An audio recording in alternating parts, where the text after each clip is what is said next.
Hi, xin chào tất cả mọi người nhé. Đây, hiện tại mình đang trên đường đi Choáng Váng nhé mọi người. Đây, mình sẽ cho mọi người xem một khu dưới này. Thì nhờ họ xây một điểm trường hay sao mọi người ạ. Đây, đường đi đây nhé mọi người. Đó. Dưới này họ đang làm một công trình dưới này. Đây xem này. Đấy. Đường trên này thì lên khá là dễ nha mọi người. Cách đây 2017 thì mình đã từng lên trên này một lần rồi. Bây giờ mình tiếp tục lên trên này để quay và review cái thôn Choáng Váng cho mọi người xem. Cái thôn trên này khá là đẹp mọi người. Nó nằm ở ngay trên đỉnh núi, rất là đẹp. Tí mình sẽ cho mọi người xem nhé. Đấy. Xe mình thì để dưới chân này rồi. 2017 mình lên trên này thì mình vẫn cả đi bộ nhé mọi người. Đấy, ngày xưa mình vứt cái xe tận dưới đường lớn kia cơ, vắt bộ ở trên này. Thì bây giờ lên trên này, đường lên trên này nhưng mà khu ở dưới này đang bị sạt lở đấy mọi người nhé. Lên trên này khá là khó nên mình sẽ vứt xe dưới đây luôn để vác bộ đây.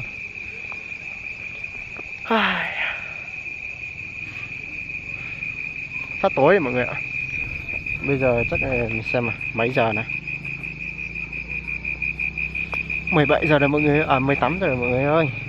6 giờ nhé. Bây giờ mình sẽ đi về nhé mọi người. Mình vừa quay xong rồi. Đây, có các chú đã đưa con đi học về này. Có mấy cái này keo rất là ồn luôn.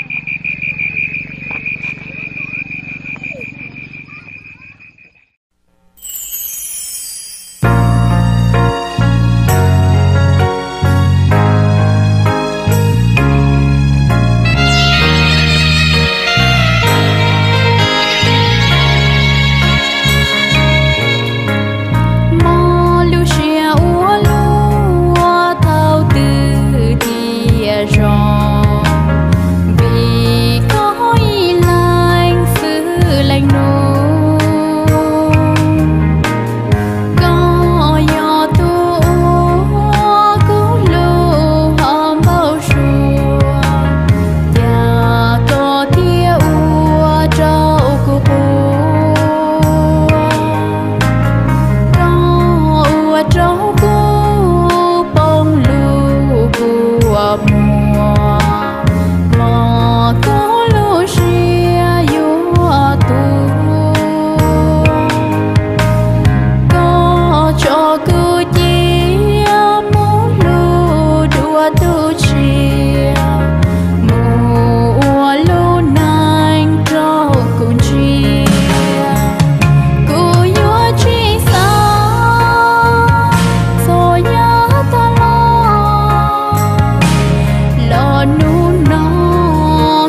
hai đứa đó đây đi học về hay sao? Hello, đi học về à? Một cần đã lo. Ừ. Rồi sao? Hello này. Ừ. Mình sẽ tiếp tục đi nhé mọi người.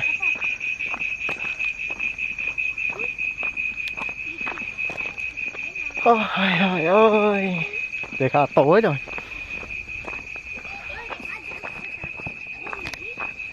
Cầm rất là mỏi tay luôn.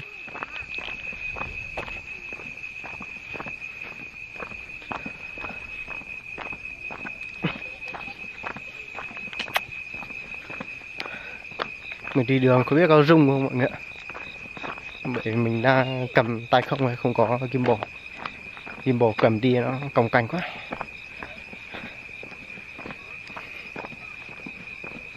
Đây mọi người xem này, đường xả lợ khá là nhiều.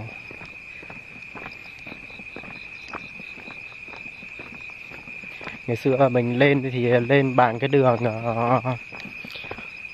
đường giống kiểu mới khe suối gì đấy mọi người ạ. Mình đi theo đường đấy lên, nhưng mà đi xe này trên này người dân trên này đi xe cao á mọi người. Đấy thì lên được, nhưng mà xe mình thấp quá không lên được trên này. Này mọi người có thể xem đường này, cồng cảnh toàn đá đó mọi người ạ. Mình đi có mình thôi. Đường này họ vừa mở nhé mọi người nhé. Ngày xưa có cái đường nó bé bé này, nó không rộng như này đâu. Để sau mấy trận lũ này, giờ đường nó xấu hết rồi.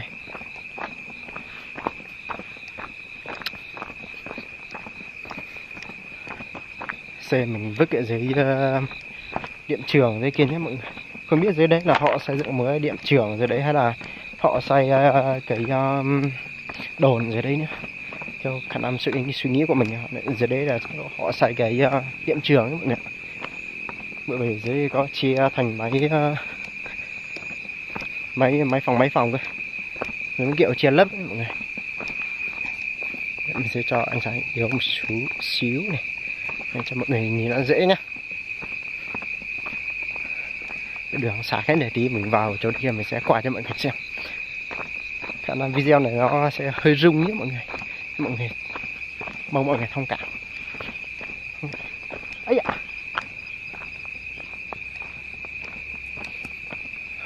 Mình quay trong máy để mọi người nhìn thấy nó sẽ rất sáng, nhưng mà thực ra thì ngoài này cũng khá là tối mọi người ạ. Khá là tối rồi. Mỏi cả tay. Đây. Ngày xưa cái đường nó là đi đây nhé mọi người nhé, nhưng mà nó đã bị sạt hết rồi. Như dưới này có một chú là đi trên này.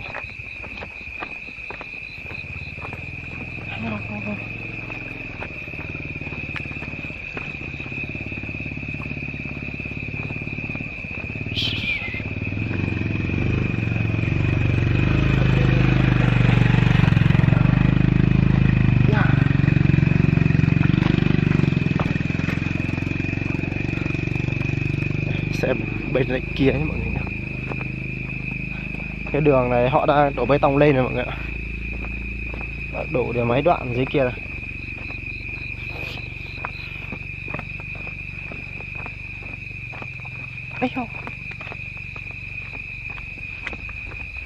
Rồi ok mọi người nhé, video của mình đến đây là kết thúc nhé. Nếu thấy video của mình hữu ích và hay thì hãy bấm like, share và đăng ký kênh để ủng hộ kênh Hạn Dung TV nhé mọi người. Bye bye mọi người, mình đi về đây. Mệt quá mọi người ạ, toàn đi bộ thôi.